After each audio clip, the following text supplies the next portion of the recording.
Meeting the second member of the Stephens family. I hope you caught the interview we did with Trent's younger brother, Talon. That was just a few days ago. Today we're going to meet the older brother. Had somewhat of a similar start in getting into the sport, but along the way they kind of paralleled each other and now both run in super modified division. He held the lead last year in the points until 2 races to go. Got a DNS at Oswego. The car was messed up, was unable to make the season finale at Star, ended up dropping to 5th. He was 5th in both ISMA and MSS points. Has a long history. His dad, of course, raced in late models, his grandfather in sprint cars. So let's head on down just northeast of Charlotte. Salisbury, North Carolina is where 34-year-old Trent Stephens is right now. How we doing, man? Pretty good. It's probably better than what's up in New York. Yeah, we just had a front come through. It's going to snow here in just a little bit, so I know Trent can really feel for us. So had to be tough last year to be leading the points, and then with 2 races to go, what went wrong? What happened at Oswego? Yeah, it was definitely a disappointing way to end the season because up until that point we were having an awesome season by all standards. The front axle broke going into turn 1, so I was pretty much wide open and I felt it break, and by that point I couldn't do anything. Yeah, you were just a passenger at that moment, right? Yeah. How hard did you hit? Oh, a ton. A ton. Okay. Yeah. So it pushed the right front of the car back a couple feet, and then blew the wing off of the thing and all of that fun stuff. So did it trash the car? Yeah. It had to be the whole front end of the car had to be rebuilt. So. From right where the firewall would be, kind of area, right around there. I don't think it was that far back. Okay. It was a lot of the suspension components. Mm-hmm. But end of the season was because of that, obviously. Yeah. Yep. How about you? I mean, was this one of your harder hits? Yeah, for sure. Obviously, the the foam plays a big part in that. I've heard that. I mean, I was pretty sore. My hand hit the dash and split my hand open. But other than that, I was okay. Shoulders and everything from the belts, right? The usual kind of stuff when you get a stop crash like that. Oh yeah. Yep. Bang up your knees at all or anything too? Because your guys are so tight in there. No, actually, for the most part, at least in all the cars I've raced, my knees are always usually in a good spot. So, well, that is the advantage, isn't it, of having it tight in there, right? There's no room for your knees to bang around, right? Right. Yeah. Oh, yeah. You definitely want to be as tight as you can be.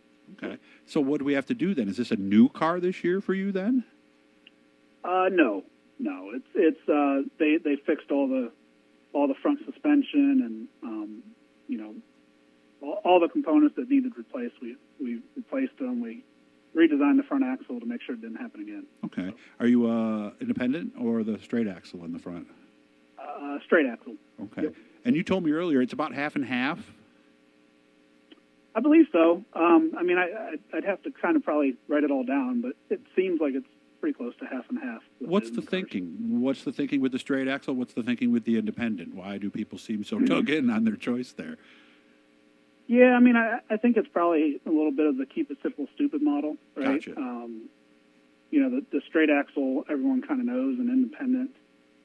You got to make sure all your geometry is right, and with the offsets of the cars, you have to have different geometries on the right front and the left front. It's not like a road car where they're consistent between the two. So true. The offsets are different, and I think it's probably down to you could make more errors with independent, but a little more forgiving. Probably can. Yeah, you can probably get more speed out of an independent if you get it right, but you can also get it wrong. So. And I'm sure the engineer in you, and by the way, he is a mechanical engineer, works for Doosan Bobcat. So you were actually on the factory floor? No, so I'm in the new product development for air compressors. All right, so imagine your engineering helps you at racing tremendously, does it? Sometimes. Sometimes probably not. Well, you can overthink. I get too deep in the weeds. Yeah. Oh, yeah. So the number one thing, sometimes thinking too much in racing could be a very bad thing. Now he did something that I thought was pretty cool here. Your very first night in a car at age 7, you actually won? Yeah. Yep, in quarter midgets. So that must have been amazing for you. You probably sitting there going, "What's the big deal, right? This is easy, right?" I guess at that age you probably didn't really know any better. You just thought it was cool and went around in circles. Okay. When did you decide it was time to move up? And did you and your brother kind of parallel each other the whole time, or no? Yeah, we pretty much ran the same classes for the most part. Since I was older, I would usually move up, a year or two before him, and then once we got old enough, at the end of our career, we raced against each other quite a bit. Okay, all right. Now, I talked to Talon earlier, and he gave me a couple of questions to ask you, Trent. So you ready for these?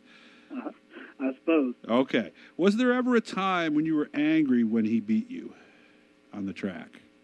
Oh, boy. Oh, so he knew this Yes. one? This was the plant? I don't know if he knew this one, but yes, I've been angry. Okay. There was a quarter midget race. It was in Indianapolis, and I was battling for a points championship, and he passed me with, 5-10 laps to go and won the race. And the car I was battling the points was, not doing so hot, so I needed to win, and he got all upset. Oh, so did it cost you a championship? No, I actually ended up winning it by like 1 point. Oh, okay, so it ended up working out at least. Okay. Now, the other question that he had was, did you pull off one race to keep him from lapping you? Well, oh, jeez. Oh, jeez. Okay. Okay. No, I was pulling off anyway, but Uh-huh. he lapped me as I was pulling off. Oh, okay. What was wrong? Were your hands cold like his were on that? Overheating. Overheating. I was overheating. Okay. Yeah, and we were slow. And what was this in? This was sprint cars. This was sprint cars. Now, yeah, in my defense, he was racing the car. He was driving the car that I ran there the year before, Uh-huh. and I had the thing tuned up real good. So. Oh, so he had a little advantage, perhaps. Yeah. In that race. Okay. See, I'm glad I did that. I just asked him, and I got those two questions out right there. So how do we look? How's the shop look right now? How's the race car? Car's looking good. So we redid the body after the crash and redid the frame and all that stuff. So car's pretty good. All right. Could you race it this weekend? No. No. Okay. What's left to do then? Just put a setup in it, or is it a little bit more than that?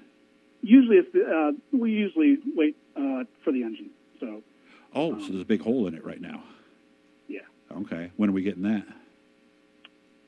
That I'm not sure of. Okay. Same engine, just rebuilt? That's not my department. Oh, okay. Car owner knows all about that. Okay. Yeah. We getting a new piece, or do you even know that? Yes. It is new. Yep. Okay. So I would think then, with the rebuild that we did after the wreck and a new power plant, you're going to need some practice, aren't you? Yeah. We usually try to get a few laps on it just to kind of break it down and make sure everything feels okay. Is there any place down there you can practice, or will that happen at the first event? You'll be just the guy out there running as many laps as you can? No. I'll drive up to Ohio. Okay, so we'll just get practice somewhere up there. Yep. Okay, all right. What do you look for when you're practicing? And is the track you're going to race at, or is it just a track? Usually we do Sandusky, Okay. just because that's closest to the car owner, but or closest to Steve, I should say. Okay. So what do you? No, go ahead. Just make sure the engine's running good. Check for leaks. Check for anything that isn't normal, and put some laps on it. Make sure the car's doing what it was doing the year before. Okay. All right. Only got about a minute left at this point. So what do you do? Just throw a standard setup in to start and just adjust along the way? Maybe scuff some tires, stuff like that? Yeah. So we just show up with our typical Sandusky setup and put some laps on it. Get the tires hot, make sure the shocks are right, stuff like that. Should have asked this. Yeah, and then go what's from that? there. I should have asked this earlier. We only have 30 seconds. Any thoughts on the merger?